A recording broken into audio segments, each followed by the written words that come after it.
For many people, their favorite team winning the World Series would be the happiest day of their lives. But for some teams and their fans, the celebration of victory didn't go quite as planned. From players getting hit by beer cans, trophies being damaged, and fans burning down their cities, to one guy who literally blew off his hand while celebrating, these are the World Series celebrations that went terribly wrong. The Dodgers fan who blew his hand off. Winning a World Series is supposed to be legendary. It's the peak of baseball, champagne showers, confetti, and fireworks. But sometimes, those fireworks get a little too real. In 2024, Dodgers fans were on top of the world. After years of playoff heartbreak, LA finally got its World Series title.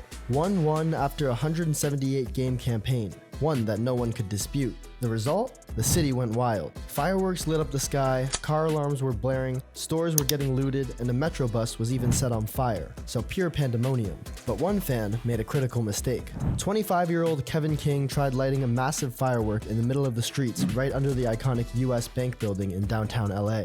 And a split second later, boom, the explosion blew his hand off, creating a bloody mess. The media picked up the story and the uncensored video started going viral on social media, depicting the graphic event in all its gory detail. By the end of it all, King only lost 2 fingers, which doctors said was basically a miracle considering how much worse it could have been. He's since been using the whole ordeal to spread word about fireworks safety. The Red Sox Trophy Massacre 2018. When the 2018 Red Sox won the World Series, Boston was buzzing as they had just won their 4th ring in the last 20 years. On the day of the parade, everything was going great. The duck boats rolled through, players were smiling, fans were hammered. What could possibly go wrong? Well, one fan decided to throw a full beer can towards the parade. It nailed the commissioner's trophy before reaching its intended target, and the can's strike literally snapped one of the flags clean off. The players were laughing at first, but the front office wasn't. That trophy represented a whole season, and now it looked like it had survived a bar fight. Though the repairs were done quickly and it wasn't too bad, it wasn't the only thing that happened that day. Additionally, Red Sox manager Alex Cora was soaked with beer when a fan threw a full can at him. Cora, who was furious about it, pointed the fan out to police, who had the 19-year-old arrested. It's basically become a part of Boston's parade tradition at this point, people hurling beers at the players. And Gronk loved it, but Mookie Betts definitely wasn't on the same page after nearly getting hit twice that day. He put things pretty simply, saying, "This has definitely got to stop." At the end of the day, this instance wasn't the worst thing to happen at a World Series celebration, but some Sox fans swear the damaged trophy kicked off a new curse for the team. But honestly, we'll just have to see how it all plays out. The 2014 Giants riot. In 2014, the Giants had just won their 3rd championship in 5 years. San Francisco was celebrating hard, and for a while, it stayed pretty calm. But by midnight, the whole vibe had shifted, and parts of the city looked more like a war zone than a celebration. Crowds lit fires in the streets and started acting crazy, throwing bottles and damaging property. 2 people were shot and another was stabbed, which prompted police to roll through with riot gear. Officers had bottles thrown at them while they tried to get things under control and make arrests. But despite all these efforts, San Francisco just didn't sleep that night. They were too busy rioting for a team that had just made history. Really quick, if you're enjoying the video so far, please remember to give it a like and subscribe, as it helps me out a ton and gets me a little closer to my next big goal of 2,500 subscribers. With that being said, thank you so much for watching. I really appreciate you, and let's get back into the video. The Northeastern Chaos Problem.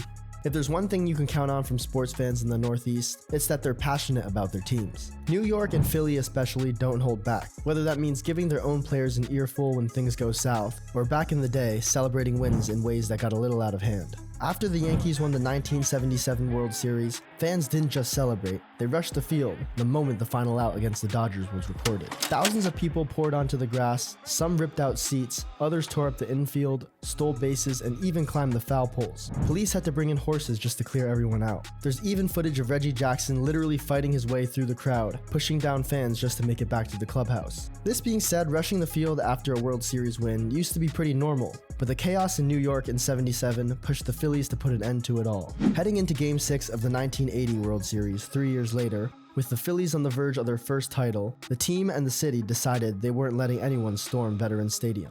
By the 7th inning, when it was clear the Royals would need a miracle comeback to stay alive, mounted police and K-9 units lined the edge of the field to keep fans from pouring onto the diamond. Players were even told by the umpire that the ball would still be live if it hit a cop or a dog, which gives you a sense of how serious the setup was. Royals second baseman Frank White summed it up after the game, saying, "I thought I was in Venezuela when I saw the dogs. That's the only place I've ever seen that. Who wants to run into a horse? It just doesn't seem like a baseball game." Fans weren't thrilled and let the cops hear it, but the strategy worked. After the final out, aside from a few people who tested their luck, most fans decided it wasn't worth trying to push past the wall of German shepherds surrounding the field.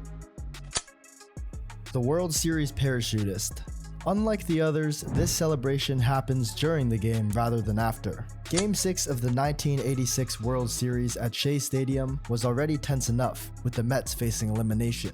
Then, in the first inning, a guy suddenly drifts out of the sky and lands on the infield like it's totally normal. His name was Michael Sergio, a 37-year-old actor and Mets fan who clearly thought a parachute was a reasonable way to say "Let's go Mets." The crowd actually cheered him on, but security didn't and grabbed him immediately. Prosecutors later pointed out the obvious. Dropping into a packed stadium could have hurt someone, distracted the players, or interfered with planes flying out of LaGuardia Airport. He was charged with reckless endangerment and trespassing, spent a night in jail, and then got out in time to watch the Mets win the World Series 2 days later. So maybe he was a good luck charm. Anyway, he eventually pled guilty to a simple trespass charge, got a $500 fine and 100 hours of community service. And that should have been the end of it. But he refused to tell the court who flew the plane he jumped out of, so the judge hit him with contempt of court. That part wasn't just a slap on the wrist. He ended up getting 6 months in federal jail, all for a stunt he claimed was just about celebrating his team. That's what you call a real G, honestly. But as brutal as 6 months in federal jail is, it somehow still isn't the most brutal Mets celebration story, as the 2021 Mets decided to practice their World Series celebration in spring training.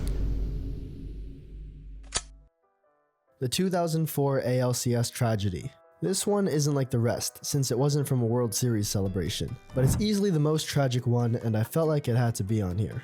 During the 2004 Red Sox run, the one where they finally broke the 86-year curse of the Bambino, they had to get through the Yankees first. That 7-game series was a grind, and beating their biggest rival to send them to the World Series made the whole thing even more chaotic. The city of Boston exploded with joy. Crowds packed every street around Fenway, climbing light poles, damaging property, and chanting "Yankees suck." But in the middle of that celebration, tragedy struck. Things started to get a bit out of hand, so police tried to disperse the crowd using pepper balls and non-lethal rounds. One of those projectiles hit a 21-year-old college student in the face, causing fatal injury. The city was in shock. One of the happiest nights in Boston sports history turned deadly. And honestly, for most people, they would gladly trade that ring away for the life that was taken.